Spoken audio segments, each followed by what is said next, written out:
এটা যেটা শুরু করবো সেটা হচ্ছে আজকে ক্যালোরিমিতি।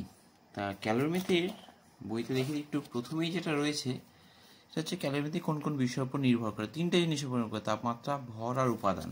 আমরা আগেই শিখেছিলাম যে কোনো বস্তু যে যতটা তাপ নিতে পারে বা যতটা তাপ ছাড়তে পারে এইচ, সেই এইচ প্রপোর্শনাল টু হয় এম, ভর, বস্তুর আপেক্ষিক তাপ, আর কতটা উষ্ণতা তাপ দেওয়া বা নেওয়ার ফলে বাড়ছে বা কমছে, উষ্ণতা পার্থক্য বা উষ্ণতা পরিবর্তন টি এর উপর নির্ভর করে।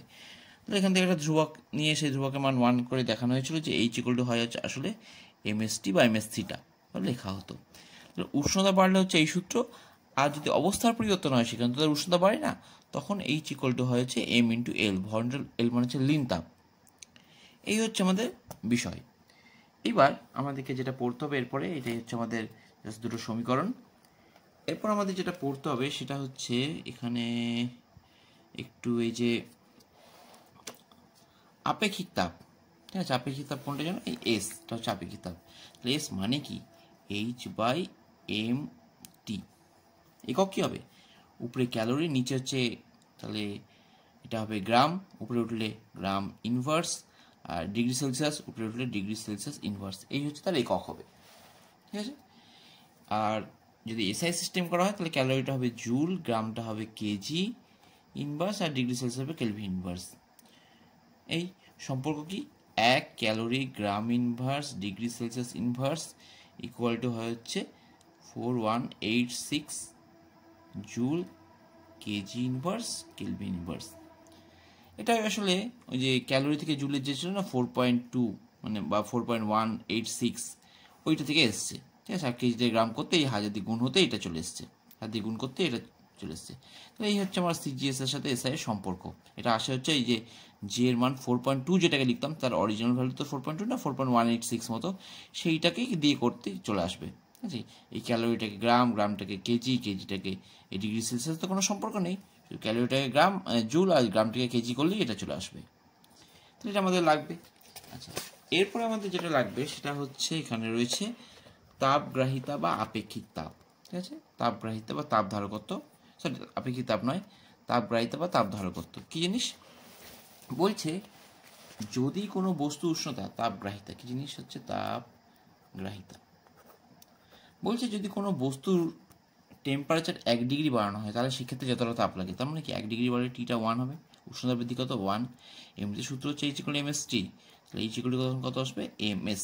তাহলে এই এমএস রাশিটাকে বলা হয় কিন্তু আমাদের তাপগ্রাহিতা। আচ্ছা, তার মানে এমএস মানে কি? এমএস মানে কি আসলে? এটাই তাপগ্রাহিতা। আচ্ছা, যেহেতু এইচ ইকুয়াল এমএস টি, তাহলে এমএস মানে কি এইচ বাই টি, এখানে যদি বসাই এমএস মানে আসলে হচ্ছে এইচ বাই টি। তার মানে 1 সেকেন্ডে কতটা তাপ গ্রহণ করছে, অথবা এই যে এভাবে টি সেকেন্ডে গ্রহণ করছে এইচ তাপ, একক সময় গ্রহণ করছে এইচ বাই টি তাপ, এটাই তো তাহলে এমএস বা তাপগ্রাহিতা। তাহলে তাপগ্রাহিতা এমএস মানেই হচ্ছে এইচ বাই টি হলো। আর এই একটা লাগে, আর একটা লাগে হচ্ছে জল সম। জল সম কিছুই না, কোনো বস্তুতে যতটা মানে যে পরিমাণ তাপ দেওয়া হচ্ছে তাতে কোনো এই বস্তুর টেম্পারেচার টি ডিগ্রি বাড়ে, সেই টি ডিগ্রি সেলসিয়াস বাড়াতেই যত গ্রাম জল লাগবে, মানে বা বলতে গেলে যত গ্রাম জলের, ধর ডাব্লিউ গ্রাম, এত গ্রাম জলের টেম্পারেচার সেই টি ডিগ্রি বাড়ানো যায়। এখানে এই তাপ দিয়েও সেই টি ডিগ্রি বাড়াচ্ছে, এখানে এই তাপ দিয়ে যত গ্রাম জলের উষ্ণতা টি ডিগ্রি বাড়ানো হবে, সেই এই যত গ্রাম জলের উষ্ণতা সেই তত গ্রামকেই বলা হচ্ছে আমার জল সম। যদি 10 গ্রাম জলের উষ্ণতা হয় বাড়ানো হয়, একই বাড়ানো হয়, তাহলে সেই 10 গ্রাম থেকে জল সম বলবো। তাহলে একটু ভালো করে বলতে গেলে আসলে এখানে যখন তাপ দিচ্ছি তখন হচ্ছে এম এস টি H1, এখানে তাপ দিলাম, আর সেই তাপ দিয়ে জলের টেম্পারেচার বাড়াচ্ছি, ধরো ডাব্লিউ গ্রাম জলের টেম্পারেচার বাড়াচ্ছি, তাহলে সেক্ষেত্রে এমটা হচ্ছে ডাব্লিউ, ঠিক আছে, এত গ্রাম। আচ্ছা, আপেক্ষিক তাপ এস যেটা হবে ওয়াটারের ডাব্লিউ এস ডাব্লিউ, যেটা কিনা 1 হয়, আর উষ্ণতা বৃদ্ধি কত টি ডিগ্রি। এই আর কি বলেছে, এই তাপ আর এই তাপ সেম হতে হবে, কারণ যে তাপ দিচ্ছি সেই তাপ দিয়ে এর উষ্ণতা বাড়াচ্ছে টি ডিগ্রি সেলসিয়াস। তাহলে এম এস টি এদিকে হচ্ছে ডাব্লিউ এস ডাব্লিউ টি, ঠিক আছে? তাহলে টি কেটে গেল, ডাব্লিউ সমান কি হলো M S by S W. এই রাশিমানটাই হলো জলসমূহ। যত গ্রাম জল হয় 10 গ্রাম 20 গ্রাম যত গ্রাম হবে সেটাই হবে জলসমূহ। মানে বেসিক্যালি এর তাপ ওই এর ধরা যাক 1 ডিগ্রি বাড়াতে যদি 10 ক্যালোরি তাপ লাগে, সেই 10 ক্যালোরি তাপ দিয়ে যত গ্রাম জলের উষ্ণতা ওই 1 ডিগ্রি বাড়াবো, সেই তত গ্রামটাকেই বলবো আমরা জলসম। তাহলে এভাবে দুটো হচ্ছে আমাদের সংজ্ঞা পাওয়া গেল। আর যে জিনিস পড়তে হয় সেটা হচ্ছে ক্যালোরিমেট্রিক মূলনীতি, আমাদের সবারই পড়া আছে। একটি বস্তু দ্বারা বর্জিত তাপ সমান অপর বস্তু দ্বারা গৃহীত তাপ, এটাই হচ্ছে ক্যালোরিমেট্রিক মূলনীতি। আচ্ছা, যে যন্ত্রের সাহায্যে তাপ মাপা হয় সেটা হচ্ছে ক্যালোরিমিটার। মানে এরকম একটা যন্ত্র থাকে, তামার সাধারণত হয়, জল থাকে, থার্মোমিটার থাকে, আর একটা স্টেয়ার মানে নাড়ানোর জিনিস থাকে। এবার কোনো বস্তু যে যার ধরা এই বস্তুটা এর কত তাপ আছে আমি দেখতে চাই, কী করবো, এর মধ্যে ফেলে দেবো। ফেললে এর থেকে তাপ নিয়ে জলটা গরম হবে, ফলে টেম্পারেচার বাড়বে। আর এই টেম্পারেচার বাড়া দেখে আমি বলে দেবো যে জলের যতটা টেম্পারেচার বাড়ছে সেটাই দেখেই আমি বলে দিতে পারি এই বস্তুর তাপ কত ছিল। এই হচ্ছে মানে ক্যালোরিমিটার যন্ত্রের মেন কাজ। আচ্ছা, আর কি পড়তে হয় এখান থেকে, সেটা হচ্ছে ক্যালোরিমিত্রিক পদার্থ, মানে ক্যালোরিমিটারে কি ইউজ করা হচ্ছে, জল, তার সুবিধা অসুবিধা কী। যদি জল ব্যবহার করতাম ক্যালোরিমিটার এখানে, তাহলে তার সুবিধা কী অসুবিধা কী।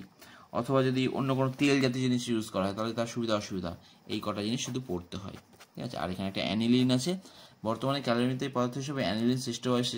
অ্যানিলিনের বিশুদ্ধ অবস্থায় পাওয়া যায়, আপেক্ষিক তাপ এত হয়, স্ফুটনাঙ্ক এবং স্ফুটনাঙ্ক বেশি 183, মানে জলের চেয়েও ভালো। জল 100-তে ফোটে, 183 ভালোই হলো, ঠিক আছে। এই জন্য বেশিরভাগ এখন অ্যানিলিন ইউজ করা। জিজ্ঞেস করে যে অ্যানিলিন কেন ইউজ করা হয়, তাহলে এটা বলা যেতে পারে এখান থেকে। আর এখানে কিছু লাগবে না, বাকি এবার যে অঙ্ক আছে।